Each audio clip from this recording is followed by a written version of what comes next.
Le 15 novembre 2022, et la mi-novembre au cinéma, est en général un creux. Un moment où le cinéma encaisse le coup des blockbusters d'octobre, bien décidés eux à manger le box-office de fin d'année. Mais c'était sans compter sur votre très cher Un mec qui parle trop, bien décidé à booster la vente d'Irréductible Courageux.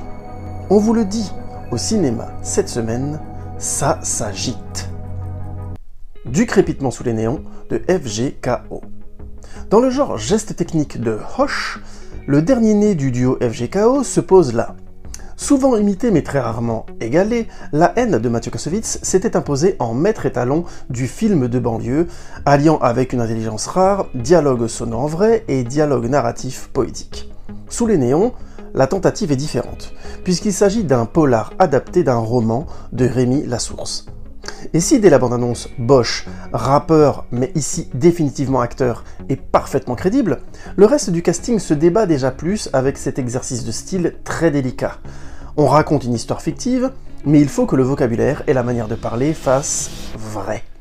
Le sujet est noir et la caméra nerveuse correspond bien à ce type d'univers dur. Alors souhaitons à ce road trip de cité le même succès qu'un Bac Nord qui avait trouvé un équilibre juste sur la même corde raide. Les engagés de Émilie Fraiche. L'Italie et la France se heurtent, à l'image de toute l'Europe, à l'heure de la crise, la guerre, de l'énergie, à la question de plus en plus brûlante de l'immigration clandestine.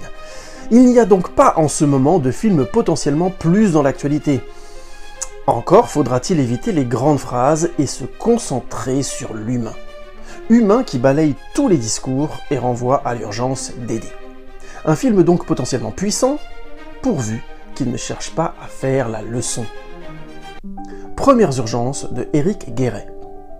Et oui, votre cher Un mec qui parle trop vient juste de dire que le film précédent est le plus d'actualité.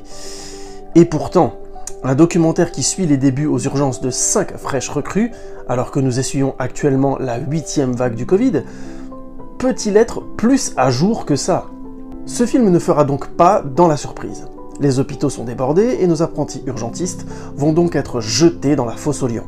Manque de moyens, accumulation de patients, épuisement des équipes expérimentées, etc., on connaît la chanson.